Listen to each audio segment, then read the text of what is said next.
ចែងចាំងបញ្ចេញរេស្មីដួងចិត្តអាឡ័យនឹកស្រីជាគូស្នេហា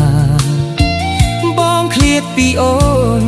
ស្រីស្ងួនអូនកុំសៅកាមើលថែខ្លួនផងជីវ៉ា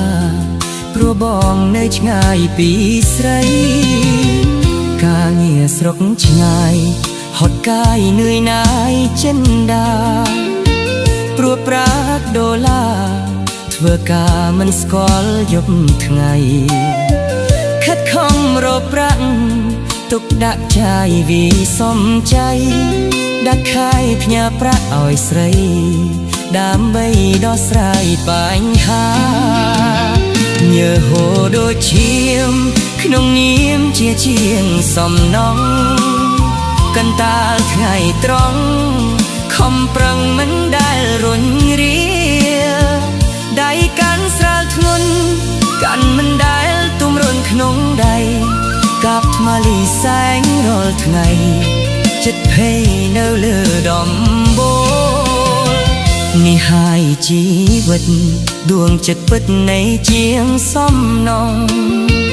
ទោះចិត្តមិនចង់យ៉ាងណាក៏ត្រូវតែទ្រាំ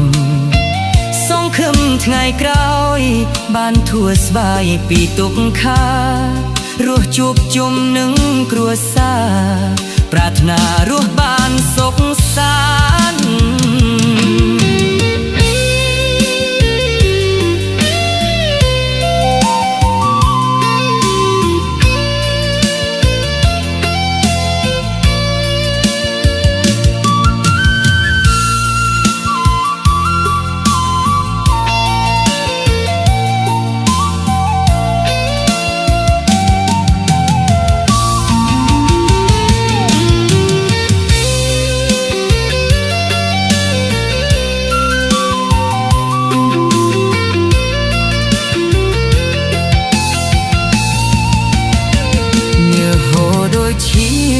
ក្នុងនាមជាជាងសំណងកន្តាលថ្ងៃត្រង់ខំប្រឹងមិនដែលរុញរាដៃកាន់ស្រាលធ្ងន់កាន់មិនដែលទុំរុនក្នុងដៃកាប់ថ្មលីសែងរាល់ថ្ងៃចិត្តភ័យនៅលើដំបូលនេះហើយជីវិត